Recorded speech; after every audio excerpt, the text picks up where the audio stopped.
BW Health Clinical Dietitian Michelle Swader is back with us. Good to see you. Happy holidays. Happy holidays. Happy New Year. We are talking vitamin D and the lack of it in this northern climes. Yes.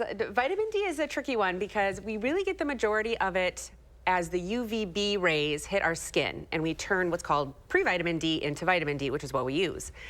However, this time of year, people in the Midwest and with the short days and the cold weather, we're not getting the 30 minutes of daily sunshine on our face and arms and legs that we're supposed to. So we really have to be creative about how to get some of that vitamin D. Okay, let's be creative.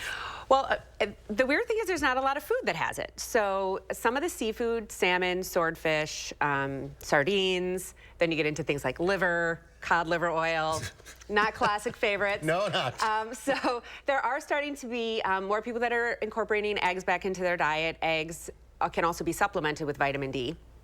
And then we're looking at things like fortified cereals, fortified orange juice, and that sort of thing to get it in the dietary way. And there's supplements. And there are supplements. And we usually encourage people to get their labs drawn to find out if they're deficient, how deficient they are, because there's a wide variety of prescriptions that your doctor can give you. And then you might need to stay on that. You might just do it a one-time dose and then your levels are better. So that's the way to do it if you want to work with your doctor if your numbers are low. What are the side effects of a low vitamin D count?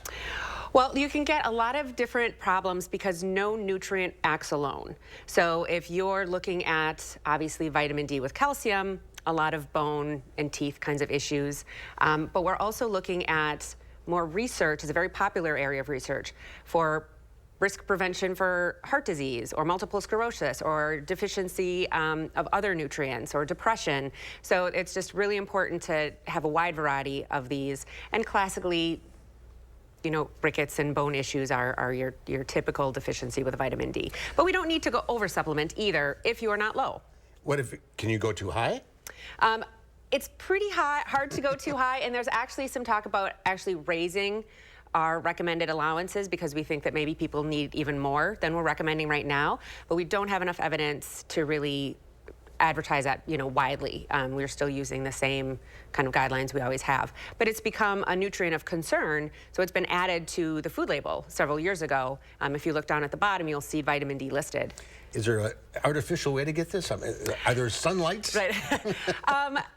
There's a possibility. A lot of the people that use the mood lights or happy lights for seasonal affective disorder, some of them use the UVB rays and some of them don't. So if you're using a happy light to try to help with your mood, you may or may not be getting those UVB rays.